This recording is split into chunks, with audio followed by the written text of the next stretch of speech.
Ukrainian artillery fire destroyed 2 Russian military battle tanks while fleeing from Kherson. The footage shows the 2 Russian amphibious infantry fighting vehicles, reportedly BMDs, being hit by Ukrainian ordnance in a large explosion, with smoke then rising out of one of them as at least 2 soldiers flee. The second infantry fighting vehicle can be seen turning around and heading in the opposite direction before it suddenly comes to a stop. A soldier then exits the vehicle before the images show it being hit as well as the soldier runs away. The images were obtained from the Education and Training Center of the Special Operations Forces, SSO, of the Armed Forces of Ukraine on Thursday, November 10th, along with a statement saying, "Soldiers of the SSO of Ukraine burned Russian paratroopers."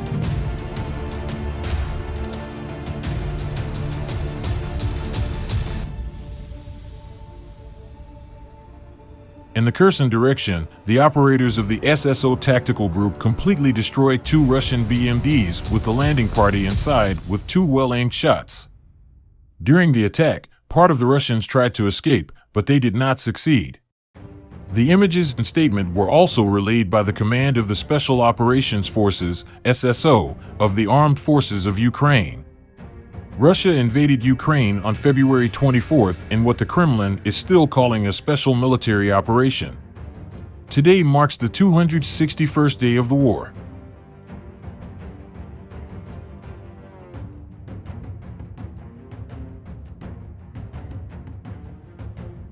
The General Staff of the Armed Forces of Ukraine reported that between February 24th and November 11th, Russia had lost about 79,400 personnel, 2,814 tanks, 5,696 armored combat vehicles, 1,817 artillery units, 393 multiple launch rocket systems, 205 air defense systems, 278 warplanes, 261 helicopters, 1,505 drones, 399 cruise missiles, 16 warships, 4,259 motor vehicles and fuel tankers, and 159 units of special equipment. Russia has claimed that its casualties have been much lower, but provides infrequent updates on its latest figures.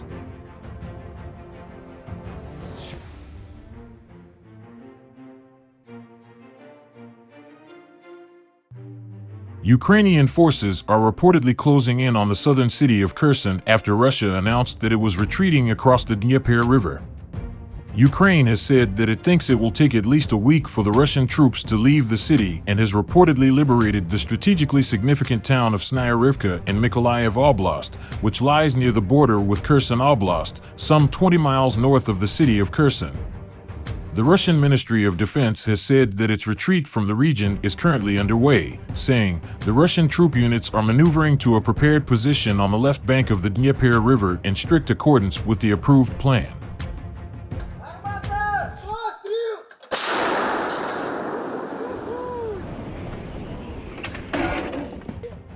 The Ukrainian Defense Minister, Oleksiy Reznikov, has said that there are still approximately 40,000 Russian troops in the Kherson region.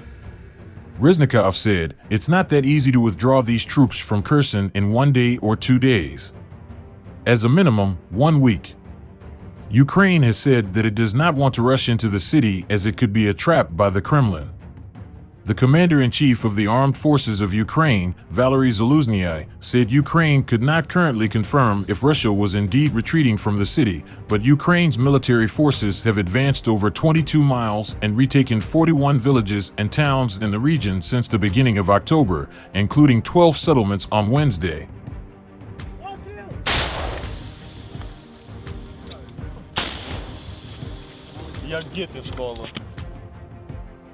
U.S. officials announced on Thursday that they would be sending an additional $400 million in military aid to Ukraine.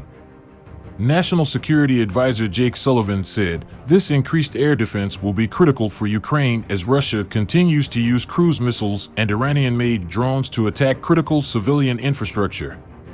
Nevertheless, Putin has doubled down on his calamitous war by announcing a partial mobilization aimed at conscripting 300,000, and possibly many more, troops for Russia's increasingly depleted military.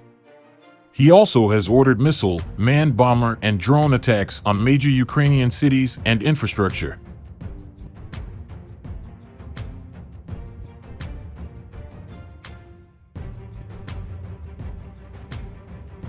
Unmanned aerial vehicles, large and small, continue to play a dominant role in this terrible conflict. Missile-armed unmanned combat air vehicles, UCAVs, and loitering munitions have shown their value.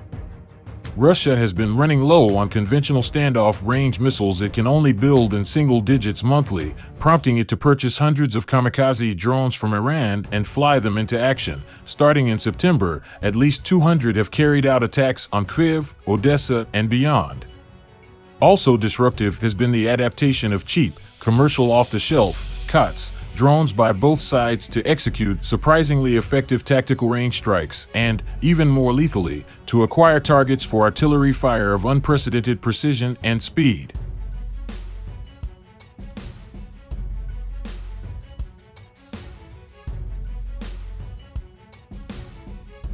This has resulted in an indirect fire-centric battlefield, in which even main battle tanks are more likely to be knocked out by drone-assisted howitzers than by anti-tank missiles, airstrikes, and enemy tanks. Events are unfolding rapidly on the UAS front.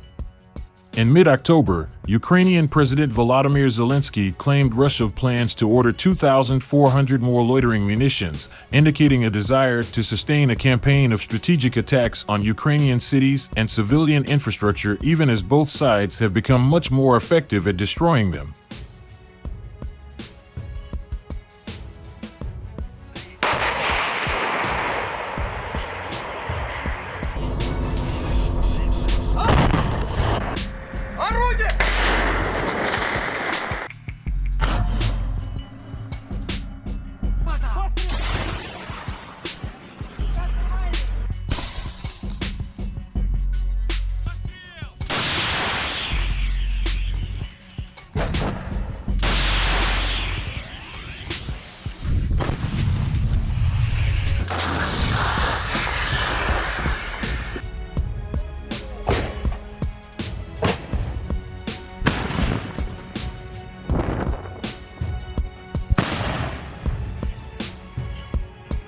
Осколочным! Одна граната! Залпом!